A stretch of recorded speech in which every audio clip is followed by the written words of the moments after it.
Emma Rodriguez had experienced many disappointments in her 12 years of existence, but this educational field trip to Kepler Station was definitely cracking the top 5.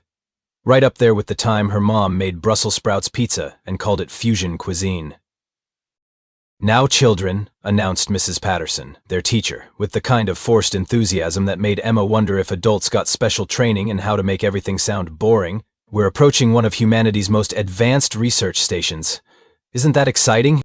Emma glanced around the shuttle at her classmates, who were all glued to the windows, making appropriate ooh and ah noises.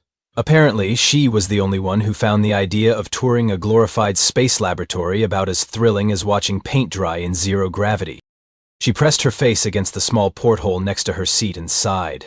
The research station looked exactly like every other space station she'd seen in documentaries. Big, gray, and floating in the void like a particularly uninspired piece of space furniture. "At least you get to sleep through this nightmare," she whispered to the small stasis pod secured under her seat. Inside the pod, Brutus was enjoying what the ship's medical officer had cheerfully described as managerial sedation for the safety and comfort of all passengers. Because apparently bringing your emotional support honey badger on a field trip was considered problematic and a violation of 17 different safety protocols. Emma had argued that Brutus was technically a therapy animal, prescribed by Dr. Martinez after what the school counselors politely called the incident with the cafeteria bullies. What they didn't mention was that the incident had been resolved when Brutus wandered into the lunchroom during one of his unsupervised explorations and scared Marcus Henderson so badly that the kid wet himself in front of the entire 8th grade. Dr. Martinez had been very clear that Brutus provided emotional regulation through controlled exposure to manageable chaos. Emma just knew that having a honey badger for a best friend meant nobody messed with her twice.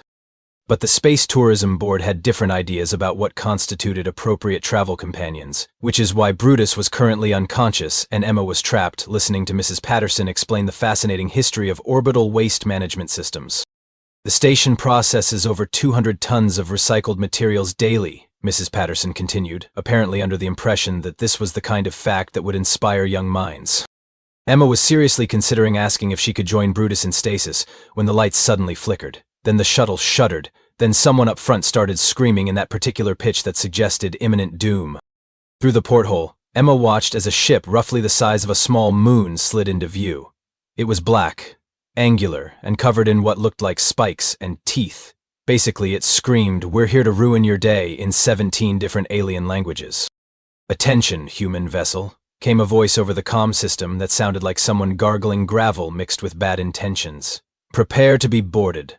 Resistance will result in immediate consumption." Mrs. Patterson fainted. Several students started crying. The pilot began what Emma was pretty sure were last rites in 3 different religions. Emma looked down at Brutus's stasis pod and shook her head. "I swear, the one time you're not awake to cause chaos, actual chaos shows up instead." The shuttle lurched violently as something clamped onto their hull. Emergency lights bathed everything in angry red, and Emma could hear the distinctive sound of cutting tools working through their outer airlock. In the confusion of screaming passengers and emergency protocols, Emma found herself pushed toward the back of the shuttle during the evacuation procedures. A blast door slammed shut between her and the rest of the group, sealing her in the maintenance section with nothing but emergency supplies, Brutus's stasis pod, and what was rapidly becoming a very bad day. She could hear muffled voices through the walls, alien clicks and growls mixed with human pleading. Whatever was boarding their shuttle didn't sound like it was here for diplomatic purposes. Emma sat down next to Brutus's pod and began working on the emergency release mechanism. "Okay, buddy," she said, watching the progress bar slowly inch toward awakening. "Time to earn your therapy animal credentials." Aboard the Screeth war vessel Deathclaw's Revenge, which was honestly a bit redundant in the naming department, but nobody had asked Emma's opinion, Captain Razorclaw was having what he considered a very productive day. "Report," he growled to his Lieutenant Bloodfang, who was hunched over a scanner that looked like it had been assembled from spare parts and aggressive intentions. "Captain, we have successfully captured a human educational vessel," Bloodfang announced with the kind of pride usually reserved for conquering entire star systems. "Preliminary scans indicate 37 adult humans and 14 spawn." Captain Razorclaw's mandibles clicked together in satisfaction. The Screeth were renowned throughout the galaxy as apex predators, feared by civilizations across 17 star sectors. They had evolved on a death world, where everything tried to eat everything else, and they had come out on top through a combination of natural weapons, pack hunting tactics, and an unfortunate tendency toward dramatic monologuing. "Excellent," Razorclaw said, examining his reflection in a polished metal surface and adjusting his ceremonial battle scars. "The humans will make fine additions to our larder. Their spawn are considered a delicacy, I'm told." "Sir," interrupted Bloodfang, "there appears to be one anomaly in the scan results." Explained. "Haum of the spawn appears to have been separated from the others during the boarding process. She's sealed in the maintenance section of their vessel." Razorclaw let out what he probably thought was a terrifying laugh, but sounded more like a garbage disposal having an existential crisis. One frightened human child, trapped and alone. This should provide excellent sport before the feast. He turned to address the boarding party, a collection of 7-foot-tall, lizard-like creatures covered in natural armor plating and equipped with claws that could shred titanium.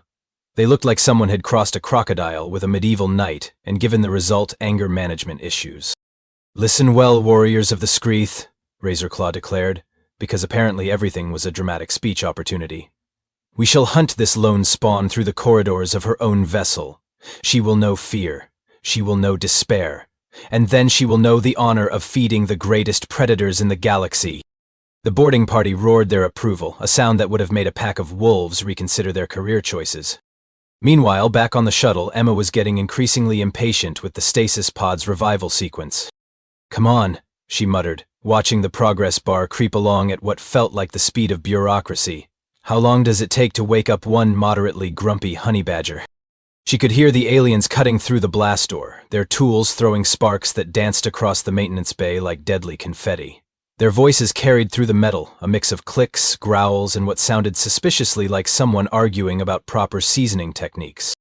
"Human spawn," came a voice that managed to sound both menacing and oddly pretentious. "We know you are in there. Surrender yourself, and your death will be swift." Emma rolled her eyes. "Great! Alien death threats, with a side of false advertising, because swift death definitely sounds trustworthy, coming from something that probably considers screaming a condiment." The cutting sounds intensified, and Emma could see the blast door beginning to glow cherry red around the edges. The aliens were about 3 minutes away from breaking through, and the stasis pod was showing another 4 minutes until Brutus would be fully conscious. "This is either going to be really bad timing or absolutely perfect timing," Emma said to herself. Knowing Brutus, probably both. On the other side of the door, Captain Razorclaw was personally overseeing the breach, which mostly involved him standing around looking important while his crew did the actual work. This was standard Screeth leadership protocol. "Remember," he told his warriors, "we want the spawn alive initially. Terror seasoning makes the meat more tender." Bloodfang nodded enthusiastically. "Should we be concerned about human defensive capabilities, sir?" "From a single juvenile? Unlikely. Humans are weak, soft creatures, who rely entirely on their technology. Without their ships and weapons, they are merely mobile protein packages." If Emma could have heard this conversation, she would have laughed. Instead, she was quietly counting down the seconds until Brutus woke up and demonstrated exactly why humans had conquered their own death world before venturing into space. The stasis pod finally beeped cheerfully, as if waking up an apex predator in the middle of an alien invasion was just another routine Tuesday. The lid hissed open, releasing a cloud of medical-grade sleeping gas and one very disoriented honey badger. Brutus emerged slowly, like a furry, compact nightmare rising from a technological coffin. He was about 3 feet long, covered in gray and black fur that looked deceptively soft, and equipped with claws that could open a can or a ribcage with equal efficiency. His small, dark eyes blinked owlishly as he processed his surroundings.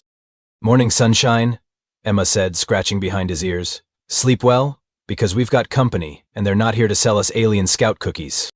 Brutus stretched, yawned, and made a sound that was part chirp, part growl, and entirely irritated. He had been having a perfectly good dream about raiding a beehive, and waking up in a metal box surrounded by flashing lights was not improving his mood. Emma quickly filled him in on their situation while the cutting sounds grew louder. "So basically space lizards interrupted your nap to eat us. I know, the audacity is breathtaking."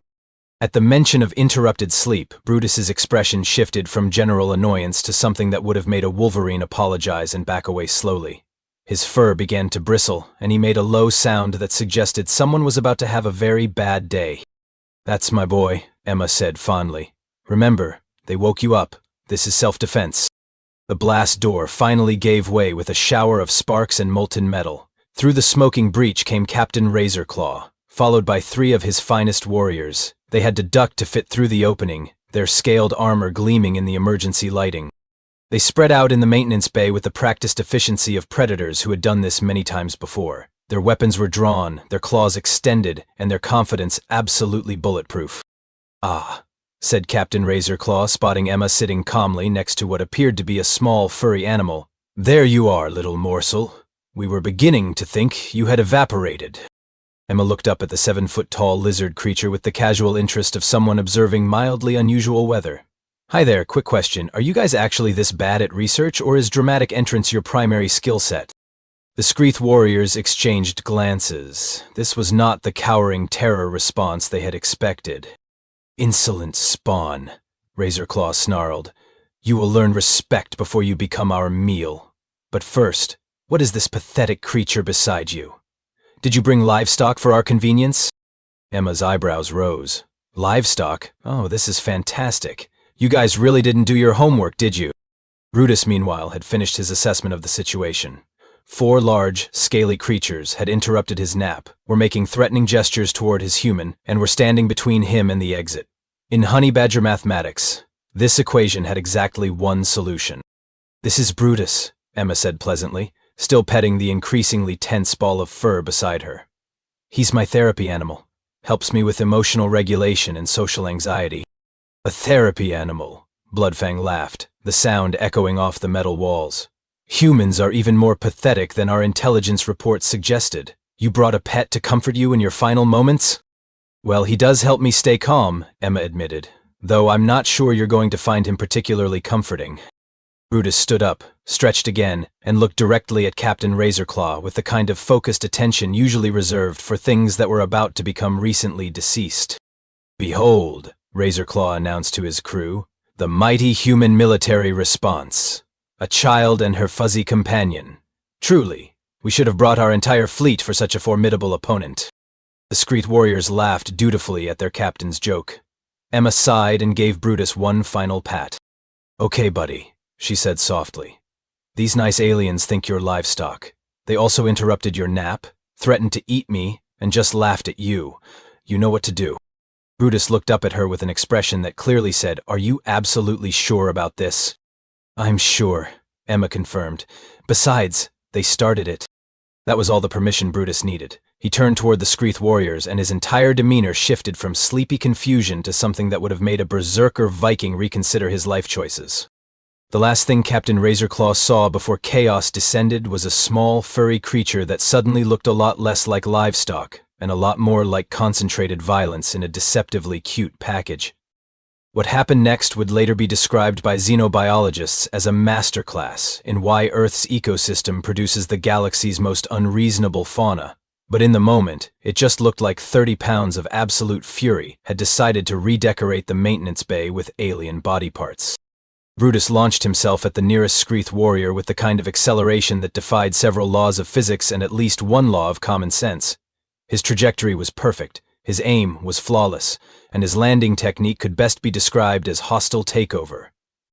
"Oh, there he goes," Emma said conversationally, settling back against a supply crate like she was watching her favorite nature documentary. "You might want to take notes. This is educational." The first warrior, a 7-foot-tall killing machine named Gutripper, suddenly found himself with a honey badger attached to his face. Brutus had locked onto the alien's snout with his jaws and was now demonstrating the grip strength that allowed his species to hang on to angry buffalo while being bucked around like a furry pinball. Gutripper began what could generously be called dancing, but was more accurately described as panic flailing while a small mammal redesigned his facial features. His claws scraped uselessly at Brutus, who had positioned himself in the one spot that was impossible to reach without risking self-inflicted decapitation. "See, here's what your intelligence reports probably missed," Emma explained to the remaining aliens who were watching their colleague's predicament with growing concern. "Honey badgers have a thing called delayed pain response. Basically, Brutus won't actually notice he's been hurt until about 20 minutes after the fight is over." Captain Razorclaw tried to help Gutripper by grabbing Brutus around the middle, which was roughly equivalent to trying to handle an angry chainsaw that had achieved sentience and chosen violence as its primary career path. The moment Razorclaw's claws made contact, Brutus released Gutripper and spun in the captain's grip with the fluid grace of a creature that had evolved specifically to make larger predators regret their life choices. His claws found purchase on Razorclaw's scaled chest, and suddenly the great captain was learning why honey badgers were considered nature's way of saying, "Try me." "Oh, that's interesting," Emma observed as Razorclaw began bleeding from several new ventilation holes. "You guys have pretty tough armor, but Brutus here has claws designed for digging through tree roots and breaking into beehives. Your scales are basically just crunchy on the outside." Bloodfang, demonstrating the tactical acumen that had made him a lieutenant, decided this was an excellent time to shoot the small furry problem. He raised his energy weapon and took careful aim, which was when he learned about honey badger reaction times. Brutus spotted the weapon, released his grip on Razorclaw, and hit Bloodfang with a flying tackle that would have made professional wrestlers weep with envy. The energy blast went wide, scorching the ceiling and filling the air with the smell of ozone and burning metal. "Another fun fact," Emma continued, apparently conducting a lecture for an increasingly traumatized audience. "Honey badgers can run up to 19 miles per hour and jump 6 feet in any direction. Brutus here also has what we call tactical flexibility, which means he doesn't care about your personal space, your weapon range, or your feelings." Bloodfang was now discovering that honey badgers came equipped with teeth designed to crack bones and a jaw pressure that could open walnuts or windpipes with equal efficiency. His weapon clattered across the floor as he tried to pry 30 pounds of extremely motivated mammal off his throat.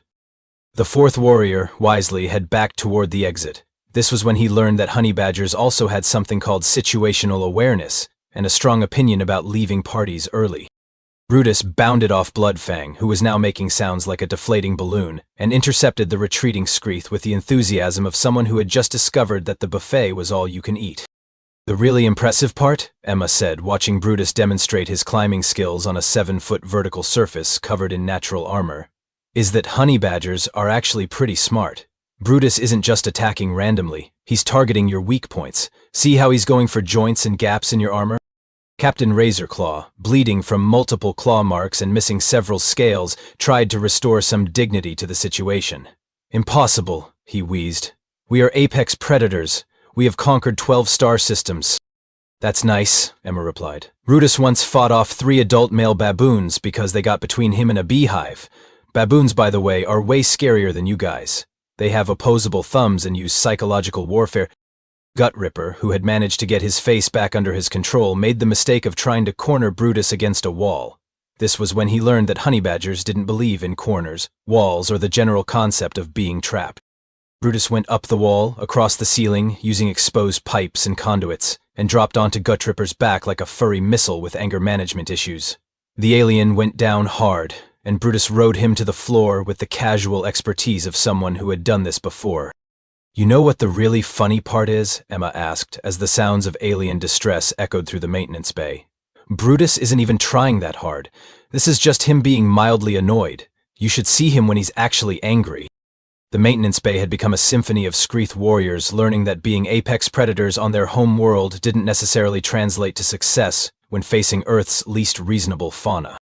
Captain Razorclaw, now backed against the far wall and bleeding from wounds that spelled out what looked suspiciously like profanity and claw marks, stared at the small human child who was calmly watching his elite warriors get systematically dismantled by what his scans had identified as harmless Earth livestock. "What manner of demon beast is this creature?" he gasped. Emma tilted her head thoughtfully. "Well, technically speaking, he's a honey badger, but the locals back home just call him Brutus. He's actually pretty sweet once you get to know him. He likes belly rubs and stealing sandwiches." As if to prove her point, Brutus paused in his systematic deconstruction of the Screeth boarding party and looked over at Emma with an expression that clearly said, "Are we keeping any of these, or can I finish my redecorating project?" "I think that's enough for now, buddy," Emma said gently. "Save some energy for the main course. I bet there are more of them on their ship." The surviving Screeth warriors looked at each other with dawning horror as they realized this was just the warm-up act. What followed could only be described as an educational field trip in the truest sense, if the subject being taught was why humans are considered space orcs by every civilized species in the galaxy. Captain Razorclaw, bleeding from multiple ventilation holes that Brutus had thoughtfully installed, made what he believed was a tactical withdrawal. In reality, he was running for his life, while a 30-pound ball of concentrated malice followed him through the corridors of his own ship. "You know," Emma said, jogging casually behind the chaos, "this is actually great cardio. Brutus usually makes me chase him around the backyard when he's stolen something he shouldn't have. This is just like that, except with more screaming and alien blood." The Deathclaw's revenge had been designed by Apex Predators for Apex Predators. Its corridors were wide enough for Screeth warriors to move in formation. Its ceilings were high enough to accommodate their intimidating height, and its ventilation system was perfectly sized for a honey badger to use as his personal highway system. Brutus had discovered the vents approximately 30 seconds after boarding the alien vessel, and he was now using them to demonstrate advanced guerrilla warfare techniques that would have impressed Special Forces operators across 17 star systems. The first indication that something had gone wrong came when Warrior Scale Slicer was walking down Corridor 7 and suddenly found himself being introduced to the ceiling by a small, furry missile that had dropped out of the air vent above him. "Oh, there's Scale Slicer," Emma observed, following the sounds of alien distress. "Brutus is teaching him about verticality. You see, honey badgers are excellent climbers, and they have this thing about attacking from unexpected angles." Scale Slicer was learning that unexpected angles included directly above your head while you're minding your own business. He was also learning that honey badgers had very strong opinions about personal space, specifically that everyone else's personal space belonged to them now. Meanwhile, in the ship's command center, the remaining crew was receiving increasingly panicked reports from throughout the vessel. "Bridge, this is engineering," came a strained voice over the comm. "Something is in the plasma conduits. It's small, it's fast, and it just dragged mechanic Clawrender into the ventilation system." "Bridge, this is security," came another report. "We've lost contact with half the patrol teams. The last transmission was just screaming and what sounded like chittering." First Officer Ripfang turned to the ship's tactical officer with growing concern. "How many humans did we capture?" 37 adults, 14 spawn," came the response, "all secured in the cargo bay." "Then what is systematically dismantling our crew?" Emma's voice came over the ship's intercom system, which she had helpfully accessed using the control panel that Brutus had revealed by relocating its previous operator to the medical bay. "Hi there, alien ship people," her cheerful voice echoed through the corridors. "This is Emma Rodriguez representing Earth's Diplomatic Corps. I wanted to let you know that your hospitality has been noted and will be reciprocated accordingly." There was a pause, during which the crew could hear distant sounds of violence and what might have been purring. "Also, you guys really should have better security on your computer systems. I'm 12, and I just hacked into your mainframe using a maintenance terminal. That's either really embarrassing for you, or humans are just naturally good at breaking your stuff. Probably both." Captain Razorclaw burst onto the bridge, his armor hanging in tatters and his dignity somewhere back in the maintenance section of the human shuttle. "Report," he gasped, trying to maintain some semblance of command authority while bleeding from approximately 17 new orifices. "Sir, we appear to be under assault by—" First Officer Ripfang paused, consulting his tactical display. "One small human spawn and what our sensors are identifying as a compact Earth carnivore. Impossible. Deploy all remaining warriors, flood the corridors with armed troops. Nothing that small can defeat the might of the Screeth Empire." This was when they learned that honey badgers were not impressed by numerical superiority, tactical formations, or empire bragging rights. The bridge's main view screen flickered to life, showing security camera footage from throughout the ship. On screen 1, Brutus was demonstrating advanced door-opening techniques on a sealed armory, using a combination of claws, determination, and what appeared to be lock-picking skills that would have made thieves' guild masters weep with professional jealousy. Screen 2 showed 3 Scrate warriors attempting to corner him in the mess hall, which was when they learned that honey badgers considered being outnumbered a personal challenge rather than a tactical disadvantage. Screen 3 displayed the aftermath of Brutus's visit to the weapons locker, where he had apparently decided that alien energy weapons were interesting chew toys and had systematically dismantled half the ship's armory.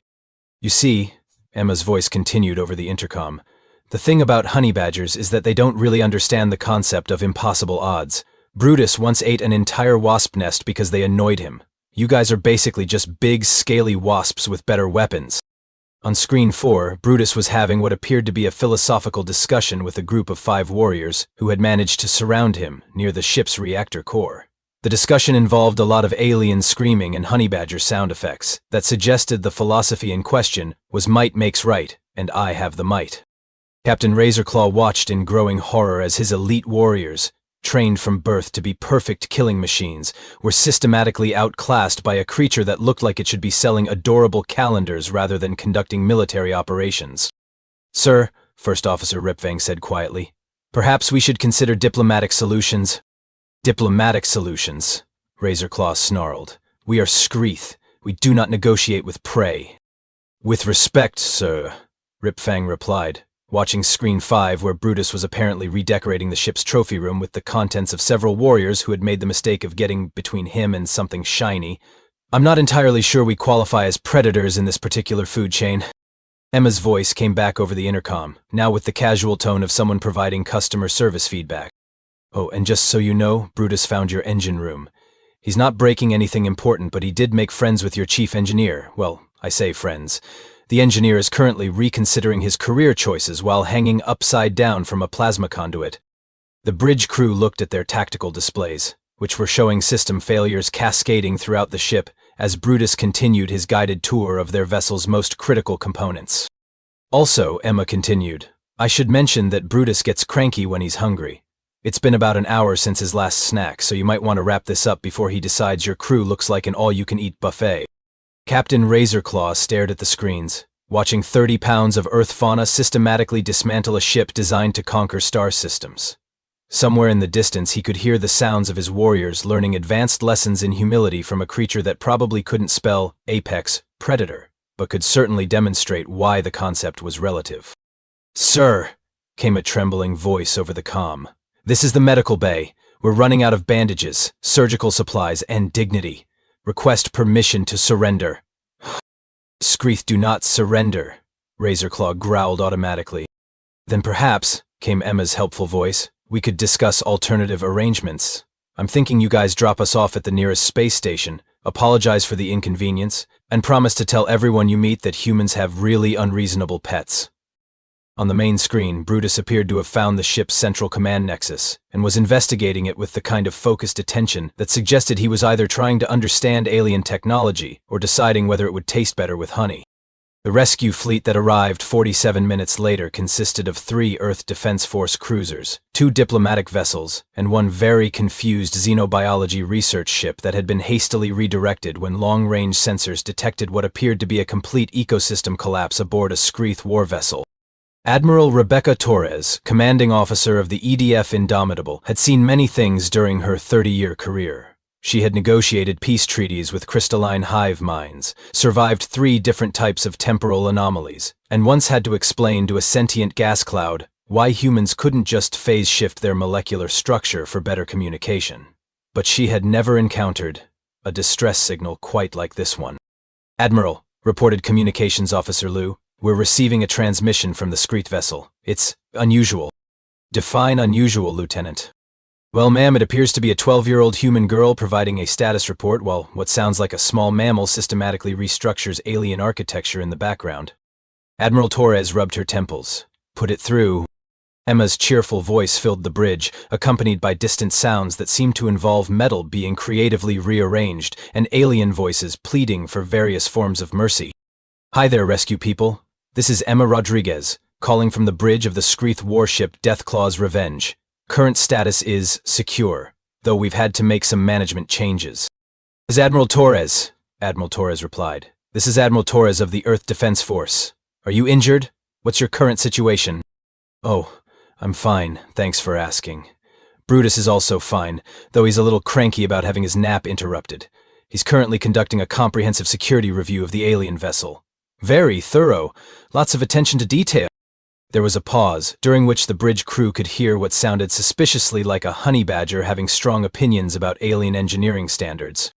"The previous management has been relieved of duty," Emma continued conversationally. "Captain Razorclaw is in what used to be the brig, though Brutus made some modifications to improve ventilation.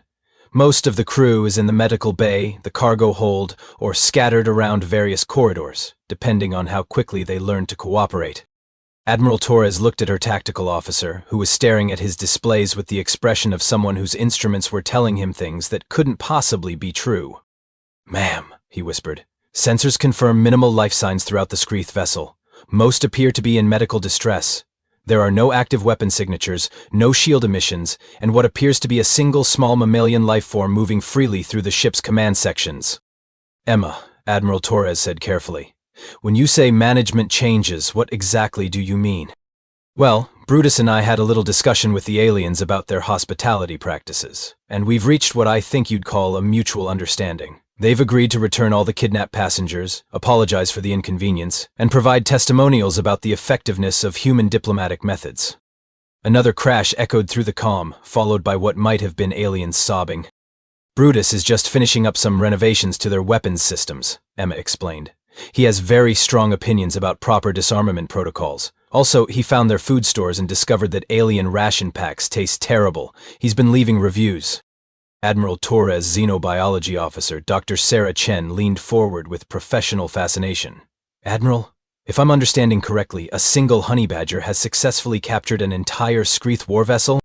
That's about right, Emma confirmed. Though to be fair, they started it. Brutus was just sleeping and they woke him up with all their dramatic entrance stuff. You know how he gets about his sleep schedule. The rescue fleet's boarding parties, when they finally docked with the Screeth vessel, found a scene that would be talked about in military academies for decades to come. The ship's corridors looked like they had been redesigned by a very small, very determined architect, with anger management issues and access to industrial-grade claws.